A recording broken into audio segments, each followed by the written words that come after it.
Mm. And then the big one for the week, Thor, Love and Thunder. Overall, I just didn't gel with me. Wasn't for me. Didn't have the weight that I needed it to as a Thor movie. I thought it was indulgent, more into Taker's sense of humor, style, and whatnot. Whereas they pushed it too far in this one. I don't think there was a strong enough reason to do a Thor sequel. I don't think there was, like, the whole character motivations and character actions just didn't marry up for me. And it was a bit of a waste, really. Like, this one was legit just filler. Yeah. Yeah. 1000%. Like we were talking about it after the movies, and just the just story wise, there was no story here. Yeah. Like they had to manufacture story for themselves to put something in here. Like, it was just wild. Yeah. And just some of the character beats and the way that gore is, and like it didn't make any sense. Yeah. And, like, I get what they were kind of going for, but I don't think the execution of the idea was strong enough. Yeah. Like, for instance, right? Like, they were talking, it was about kids. And when you're at that stage in your life, and this doesn't apply to everyone, but some people find themselves in a stage of their lives where they're like, maybe I should have kids.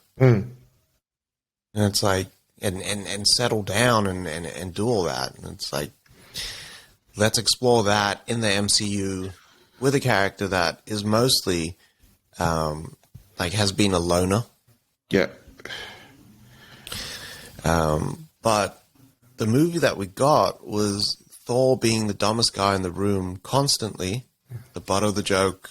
And yeah, he can fight, but, like, he had no heart.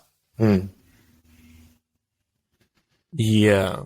They kind of brushed over a lot of his character development with, like, losing his confidence and then getting it back at the end of the movie, which was kind of shit. They had a lot of motivations in this movie that could have been executed a lot better, like, Jang being, having cancer, him losing his confidence and trying to get that back. Because you can tell the difference between him speaking to the children first and then speaking to the children at the end. Like, how different his fucking speech is. And it's just that all this, like, good material, but then they kind of just laid it on the side and they were just like, let's just comedy the fuck out of this movie and leave spectacle to try and speak everything for us, which was, it's kind of mid. Yeah. I think when it really kind of turned for me was when Gore took the kids. Yeah. And then I was like, all right. It wasn't done maliciously or anything, but it felt like it was a kids movie after that. Yeah. Yeah. But it was just crazy, right? Because it turned into Batman Returns so quick. You know what I mean? Yeah. Like, and I mean, Oswald actually had motivation to take those kids. Gore had no motivation to take those kids. That's right. What was he doing? Yeah. He could have gotten Stormbreaker. He seemed to be as strong, if not stronger, than Thor. That's right. He could have gotten Stormbreaker if he wanted to. He didn't need to. At the end of that fight, he did not need Stormbreaker. He did not need the kids. Spoilers. Fuck it. Yeah, he didn't need the kids at all. Like, he literally just ripped it away from him after he called a portal out. Yeah. Like, you didn't need that. And wait for Thor to do that, B. Like, what's going on here? Slip in with the tentacles. Boom. Badly. Like a hentai. Yeah. Like Black Bible. What do you call it? That was another thing that pissed me off, was that Thor knew that he was looking for Stormbreaker. Why the fuck would he call the Bifrost like that? Yeah. Just dumb maneuvers, man. What I thought would have been a stronger story, right, and more personal for Thor and kind of everyone in there, is if he just took Axel. If Gore just took Axel, because he was Heimdall's son and could wield the Bifrost. Mm-hmm. that then, like, negates Stormbreaker. Like, we don't get that bullshit sort of, like, you know, cheating on your weapon subplot. Why? Like, why wouldn't he? It makes sense to take Axel because Axel has the power of sight. Yeah. So he would be able to tell Gore where that door is, right? That's it. Yeah. That makes sense. But there's also the parallels that they could have drawn with Gore and his own child. Yeah. And then if they had actually added in the character, sort of the conflict of, I'm actually going to kill this kid after losing a kid, and Gore sort of having to deal with that, as opposed to, here's a monster, I'm ripping its head off, you know what I mean? And terrorizing children. And you're like, didn't need that. No. For his character to be a worthwhile villain, I didn't need that. Yeah. He We needed to become what he hated, right? So he needed to you know, be looked at as a god and to kill kids, because that's essentially what happened. The gods killed his kid. Yeah. Like, I don't know. We could have gotten more time with Gore as well. Like, Christian Bale was, like, a great pick for the villain, but we just didn't get enough screen time with him to sort of flesh out his motivations as well as a villain. Because they're doing the whole two-sided villain thing where you actually agree with, like, some of the points that they're making. But then it just didn't make any fucking sense. Like, that would have been perfect, like you guys were saying. Like, take Axel, and then he has to deal with the thought of having to kill another child after he loses his one. That's perfect. Do that. Don't give me this bullshit about, like, you know, having to have the scene where he gives all the kids the power of fucking Thor and all that shit. It was dumb. Yep. It should have been a personal fight, because even, like, when they're talking about Thor and Jane together before they break up, he's thinking about having kids as well. So it would have been the perfect, like, you know, conversation at the end when they're there in eternity for, like, you know, him to speak to Gore about wanting a child and losing a child and possibly losing, like, another one and things like that. Damn it, man. Let us write this fucking movie. I think they led with quirkiness, and for me, there was too much of that didn't equal a film that actually meant something. Yeah.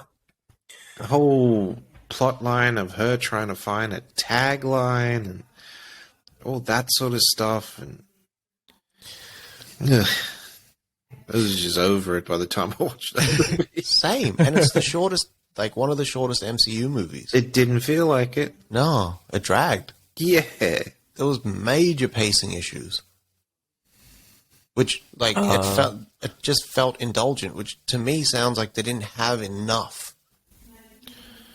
to actually make a full movie. Yeah. Even This though could they be were 90 minutes done. Yeah, even though they were here for years, it feels like. Yeah. God. I know. Like, when I went on the Friday, I came out of there and I was like, yeah, it was okay. And then I started thinking about it more. You know, when, like, you know, you're like, this doesn't make me angry, and then you start doing the heavy breathing after. That was me. That was Terry Crews in Gamer. That's what it felt like. But, like, B was like, I love this movie. It was good. It was nice to just watch it. I don't just watch. Nah. I think, like, having her there helped me enjoy it, though, because she was like, oh, but what about this? And I was like, yeah, that was pretty cool, actually. What I like really wanted from this movie, I wanted Thor to die. I didn't want his character to keep on going. I wanted a dead Thor. He should have still had the eye patch, and he should have dissipated into that gold dust like Odin did. Yeah. And when he died, Mjolnir should have, like, with, like, that promise of keep Jane safe, should have used the lightning to fucking, like, just electrocute the cancer out of Jane's body. Yeah. Yeah. So then she comes back, has a child. Like, basically, this is like, like Thor is bringing this child. Like, Heimdall's son should have bifrosted the child and him back to Asgard. Like, here's a child, Thor, from Thor. Yeah. Yeah. Like, even...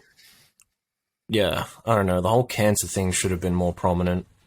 And, yeah. There was a lot more adult fucking material here that just didn't get used. Yeah. And there wasn't enough emotional weight for me to, like, say, hey, this was a great fucking movie.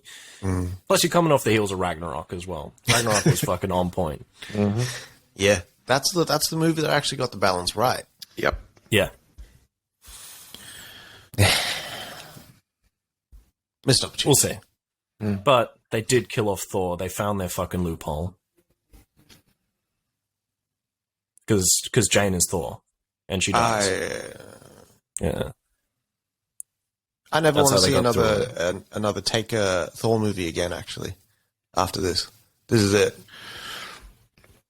He'll probably do some more. Like, I don't think he's got the right temperament. Like, I enjoyed Dark World more than this one. Yeah. Yeah. True. What do you call it? Maybe, well, I don't know. Maybe we'll see, like, articles come out later. Because Taker has his hand in, like, a lot of fucking, like, films as well. Maybe he just wasn't fucking feeling this one. Maybe this was his Iron Man 2. Yeah, maybe. Or maybe Marvel was like, hey, here's $50 million. And he was like, but I don't have a story. Make it But enough. I have Make money. it enough. And then he was like, all right, I can make a story.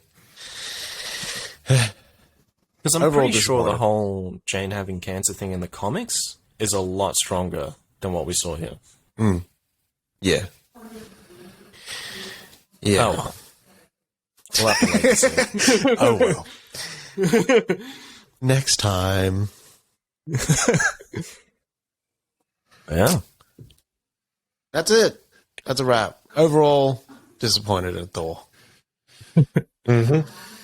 I'll watch it again at home and see if I enjoy it. That's what I'm waiting for. And the other thing I was thinking was, if not for me, because I don't think that movie was for me, then for who?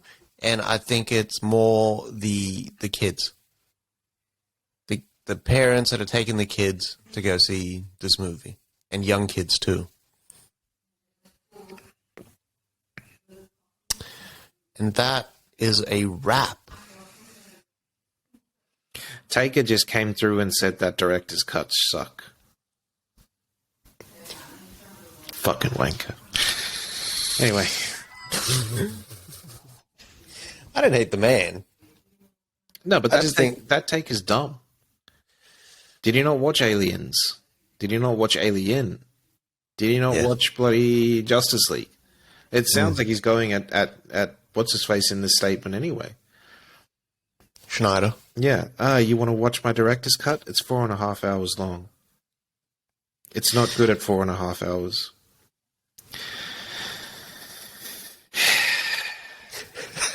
I'd like to see Snyder actually direct a Marvel property, to be honest, Yeah.